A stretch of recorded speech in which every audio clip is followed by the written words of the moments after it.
Hello everyone, and welcome to Kaiju Movie Review. I'm Dan, and I was kind of wanting to try something a little different, an experimental video of sorts.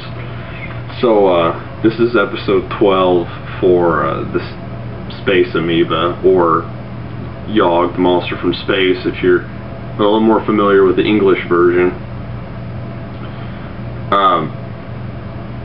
A long time ago, probably at least 100 years ago, I used to go to the video store with my dad a lot. You know, we were always looking for monster movies, and this is pre-internet. You know, I didn't have any outlet for, you know, any kind of monster films or anything like that, and so it was just pretty much like, go to the movie store and, you know, maybe you'll find something new. So we came across this one, you know, with the planet Earth and this very large octopus on it. I was like, whoa, this is awesome, this is going to be fantastic. And it was Yogg, the monster from space, and I was like, alright, giant octopus, or squid rather, named Yogg. And we got it home, we watched it, I vaguely remember it. I liked it, my dad apparently didn't care much for it. Especially, hang on, let's not rush it here. So later comes to find, you know, I forgot about the film, you know, later on in life, you know, after finding several websites dedicated to monster movies and, you know, learning more, because we have the internet for that now,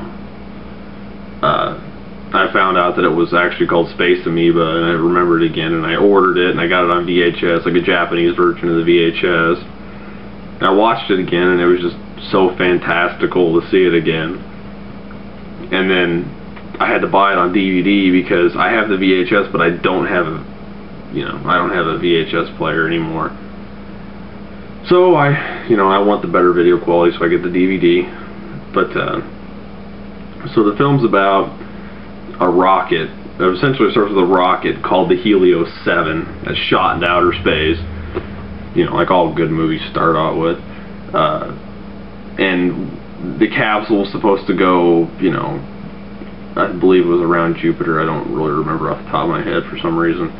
And sometime during its trip, like this thing like invades the capsule, this bluish entity, which you would imagine is a space amoeba, and the capsule turns around and heads back towards Earth.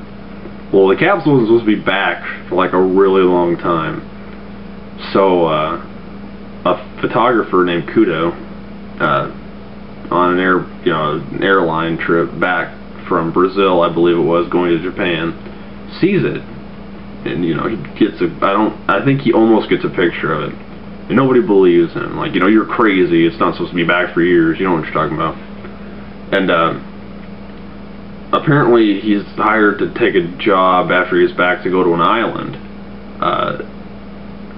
Gosh, what's it called?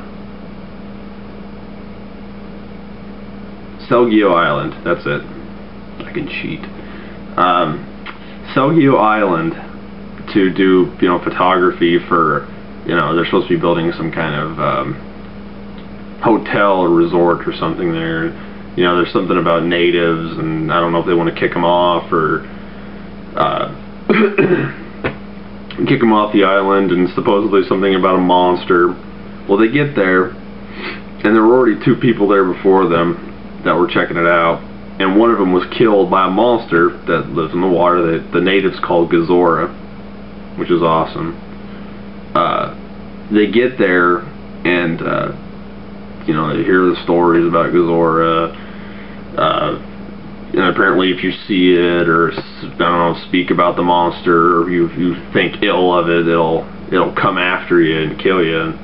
And so happened that, you know, the other guy that wasn't killed, that was there before everybody else, the monster comes, and, you know, Gazora, being the giant, you know, squid on the front of the cover, which actually wasn't named Yogg, which is very misleading, came and, you know, attacked the guy and killed him, but he also attacked somebody else on the island, and we learned something about the monster, that Gazora has a very low body temperature. It's supposed to be a cuttlefish, which are related to squids.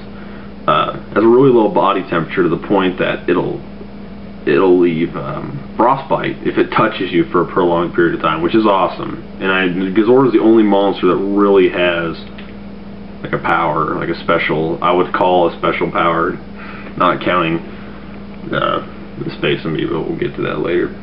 But anyway, they go after, you know, like, we should go find out what's causing this, and they go in the water, and they figure out that the Helio 7 crashed in the ocean near this island, and Gazora's protecting it, and then they're like, you know, screw this, and all the natives are like, let's kick Gazora's ass, and they get fire, and, you know, guns and stuff, and gasoline, and they just essentially burn him and shoot him, and he runs off into the water and dies, and then the blue stuff comes out in the Space Amoeba, and takes over like a crab, or wait, yeah, a crab, which is Ganymede, yeah, really, Ganymede. It's, I don't know what it's supposed to be, kind of crab. I call it a rock lobster because it sounds better. Then that shows up, you know, everybody kicks its ass, shoots it in the eyes, it falls and explodes, which is awesome again. Then that leaves Ganymede, and the blue entity does. It actually splits in two. One way goes towards the water, I think, and the other splits off and invades one of the human inhabitants there, invades his body, and reveals that that is Yogg. You know, an entity from outer space that they've evolved past having physical, like what would, you know, you and I would call flesh and bone physical bodies. And obviously they're there to take over the world, because, you know, who isn't? And the other piece of the, I guess the amoeba, goes off in the ocean and invades another crab, and we get another Ganymede, and or lobster, and we get Kamebis, which is a giant turtle, which I'll make note on something. Actually, no, I'll do it now. Screw it. Kamebis actually appeared again in Godzilla Mothra Mechagodzilla Tokyo SOS in 2003. He was like a corpse, because that's, I guess, the best they could use him for, because he's not, you know, Mothra, you know, he's not nothing that they know will make money, so that he has to be dead. I'll probably get flamed for that. But he was also in the new movie, Final Wars, Godzilla Final Wars 2004. He was supposed to be in that film, but he was nudged out in favor of Ebra, which I can kind of see, because Ebra was kind of actually a Godzilla villain. I mean, in a Godzilla movie as an actual villain, where this movie was kind of one of their side horror films. I don't know, they occasionally made on the side. It was built more like a horror film than a monster movie. But so anyway, so, you know, they have the person that Yogg invaded the human, and he's out causing trouble, and, you know, they got Ganymede and Kamebis to deal with, and, you know, it's just about these people, essentially how they would survive. And it's probably not the most well-developed story, but I cannot help but like this film. It's probably, like, because I watched it a lot when I was little, or that's when I first seen it, and I was very impressionable then, so I was like, oh, this is fantastic, even though, you know, the special effects aren't really the best, they're kind of subpar, even, you know, they're less than a Godzilla movie, the suits aren't the best. You know, they have the typical actors for Toho films. Toho films, you know, if you worked on one, they pretty much owned you for life. I mean, you'd be in every other one. Of course, it's kind of an exaggeration, but other appearances of the monsters, I suppose I should talk about. Gazora was actually one of the first bosses in Godzilla Monster of Monsters for the NES. That's the only way I figured out when I was little that Gazora, you know, Yogg, monster from space, I always called him Yogg when I was little because I didn't know. That's how I figured out he was a Toho character.